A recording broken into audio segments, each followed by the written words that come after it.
ना कहीं दर्ज हो उपलब्धि, ना किसी उपाधि का इंतजार। हमारे और आपके बीच से ये है बेहतर सोच बेहतर जिंदगी।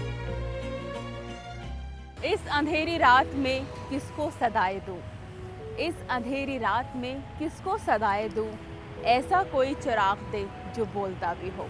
बेहतर सोच और बेहतर जिंदगी के एक और एपिसोड को लेकर मैं शेवार आपकी सुखदार हाजिर हूँ, इस समाज को एक नई सोच देने के लिए।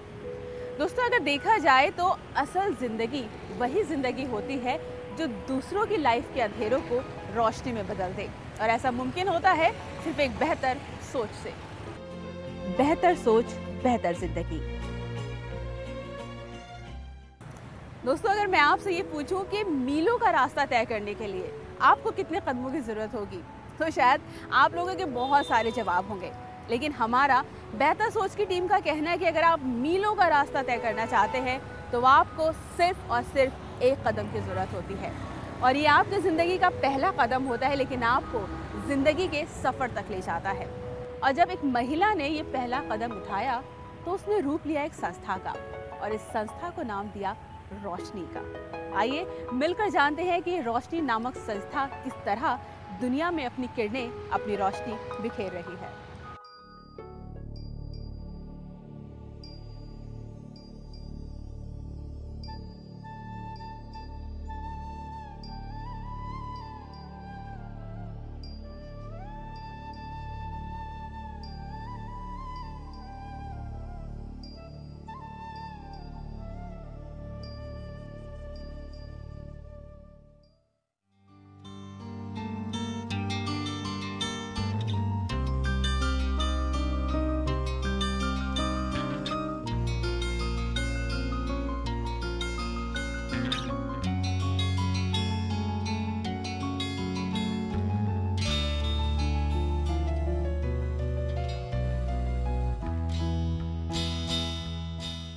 हमारी यात्रा शुरू हुई कोई 12-13 साल पहले, और मेरी वाइफ जो मेरे साथ ही कॉलेज में पढ़ाती हैं, हम दोनों कॉलेज में पढ़ाते हैं, तो उनके मन में एक भावना जागृत हुई कि बच्चे जो बिल्कुल स्कूल्स में नहीं जा पाते और डिप्राइव्ड चिल्ड्रन हैं और पुअर सेक्शंस को बिलोंग करते हैं, तो उनको एजुकेट करना चाहिए।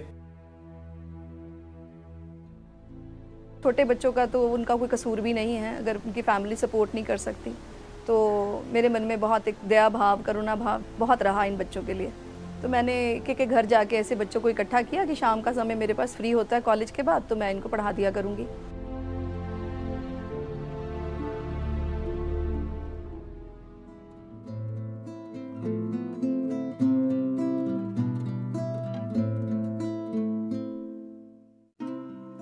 एक एक बच्चे को मैंने हाथ पकड़ के अल्फ़ाबेट्स लिखाने सिखाए।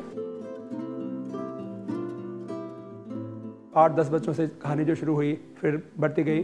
पढ़ा के मैं कोई ये नहीं सोचती कि मैंने कोई डॉक्टर इंजीनियर बना देने हैं, लेकिन इनको ज़िंदगी की बेसिक चीज़ें ही पता चल जाएंगी, कम से कम हाइजीन, हेल्थ, इसका ही पता चलेगा, या व्यवहार के तरीके ही आ जाएंगे। उसके बाद नंबर बच्चों का बढ़ते बढ़ते कुछ हमें रूम्स मिल गए। हमारे कॉलेज में भी एक सेंटर हमारा चलता है जहाँ हम पढ़ाते हैं, उनकी कॉलेज अथॉरिटीज़ की हेल्प से। इसके अलावा यहाँ पे जहाँ हम रहते हैं वहाँ पे हमें 2-3 कमरे लोन किए सोसाइटी ने, और अब दोनों सेंटर्स में मिला के 200 के करीब बच्चे हैं।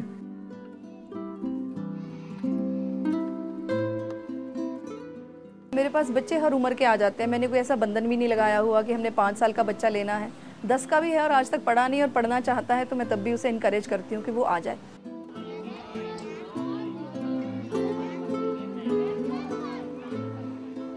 जो बच्चे हमारे प्रॉमिसिंग हैं उनको उनकी एजुकेशन हम खुद स्पॉन्सर करते हैं, और 10-12 बच्चे ऐसे हमारे डिफरेंट स्कूल्स में इस टाइम।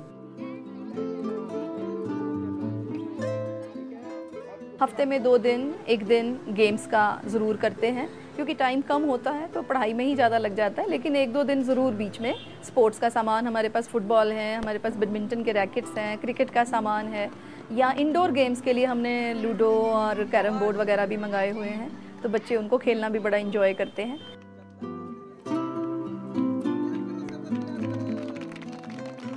बच्चे जिस समय हमारे स्कूल में आते हैं तो उस टाइम उनका लेवल बिल्कुल डाउन होता है, और उसके बाद थोड़े 1 आध महीने बाद उन्हें देखा जाता है तो वो काफ़ी अच्छे तरीके से परफॉर्म करते हैं, उन्हें बैठने उठने का पता चल जाता है कैसे करते हैं। कंप्यूटर के थ्रू उन्हें सॉन्ग्स वगैरह बोल पाते हैं, ABCD उन्हें पूरी आ जाती है, और पोएम वगैरह भी और कविता भी बहुत अच्छी तरीके से बोल लेते हैं वो।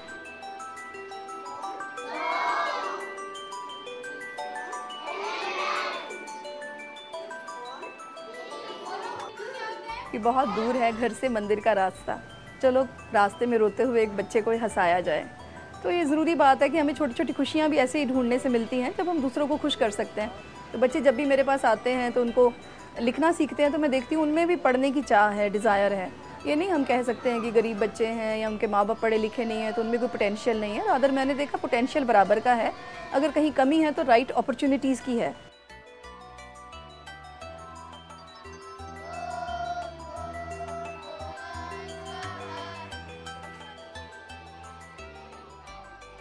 एम है कि थोड़ा इसको और बढ़ाया जाए, क्योंकि आसपास अभी भी मैं देखती हूँ स्पेशली इस सैनिक कॉलोनी के आसपास स्लम है और बच्चे बहुत अभी सड़कों पे रहते हैं, और मैं एक एक बच्चे को जब देखती हूँ तो मेरा दिल बड़ा दुखता है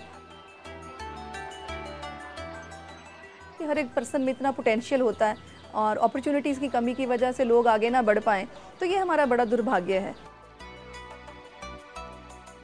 बूंद बूंद से घड़ा भरता है, और जैसे बहुत सारे लोग, मेरा विश्वास है कि हमारे देश में वेल मीनिंग लोग हैं जो बहुत प्रयास कर रहे हैं एजुकेशन की फील्ड में, लिटरेसी की फील्ड में, या कुछ भी सोशल बेटरमेंट के लिए। तो उसी में हमारा भी एक छोटा सा बूंद जैसा प्रयास है।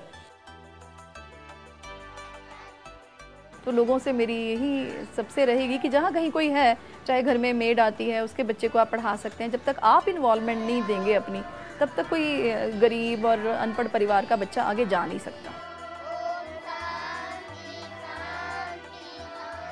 मेरा जो सबसे बड़ा लाइफ में एजेंडा है वो भी प्यार का ही है कि प्यार से डील करो, प्यार से पढ़ाओ और उनको एनकरेज करो हमेशा। डिस्करेज कभी भी मैं किसी बच्चे को नहीं करती हूँ।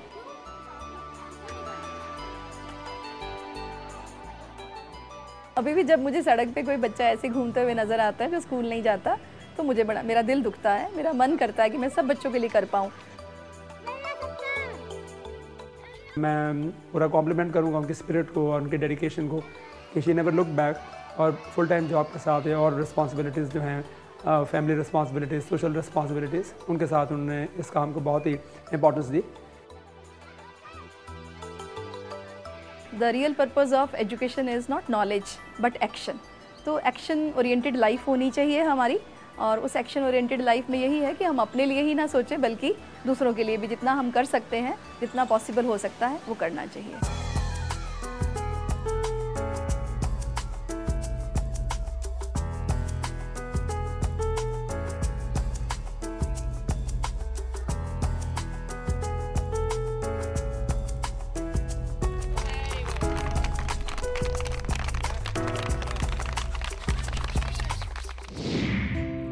आगे है महिलाओं की जिंदगी को बेहतर बनाने का एक अभियान,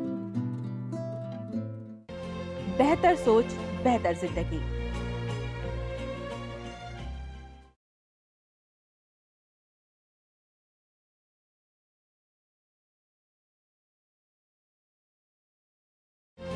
बेहतर सोच बेहतर जिंदगी।